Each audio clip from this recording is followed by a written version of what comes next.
Hey, Top Airlines Math Industry, and we are going to take a look at the average rate of change, part 2.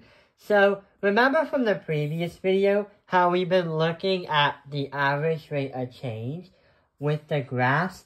Something that looks like this right over here, and how we found out that every time you move up or down the graph, the average rate of change always changes. And how you also learned about these formulas right here. This is the slope formula, and that's the average rate of change. Well, what we're going to do is actually solve a problem. So, here's the given.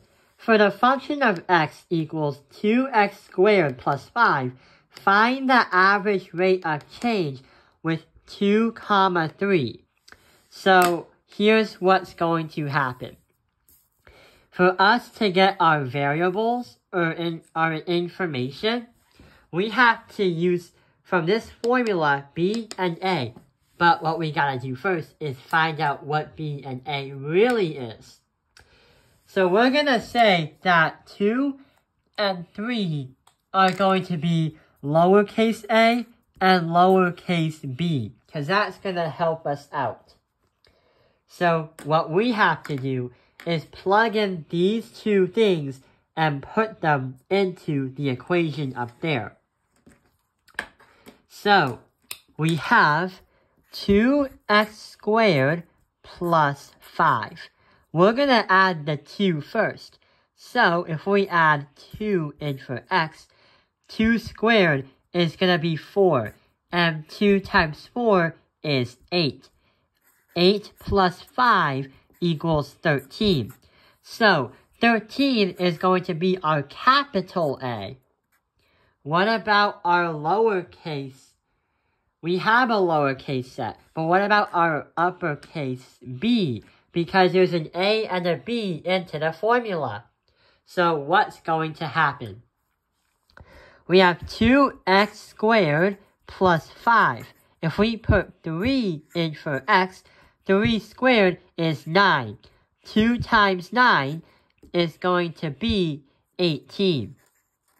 18 plus 5 equals 23. So 23 is going to represent our capital B. So now we have the information right here. Now we have to actually use the formula. So the average rate of change is the function of b minus the function of a, divided by the lowercase b minus the lowercase a. So we have 23 minus 13. Then we have to do 3 minus 2, because this is the uppercase b, this is the uppercase a, this is the lowercase b, and this is the lowercase a. So 23 minus 13 is 10. And 3 minus 2 is 1. So for our average rate of change for the formula m, given the information 2 and 3 in brackets, our average rate of change is 10 over 1. Or, simplified to the final answer, 10. So that is how we can understand how to do these types of problems and know what the average rate of change is when you have brackets and a set of numbers and a function equation. So yeah, I hope this video has helped you understand the average rate of change. Thank you for watching Top Airlines Math Industry. Like and subscribe.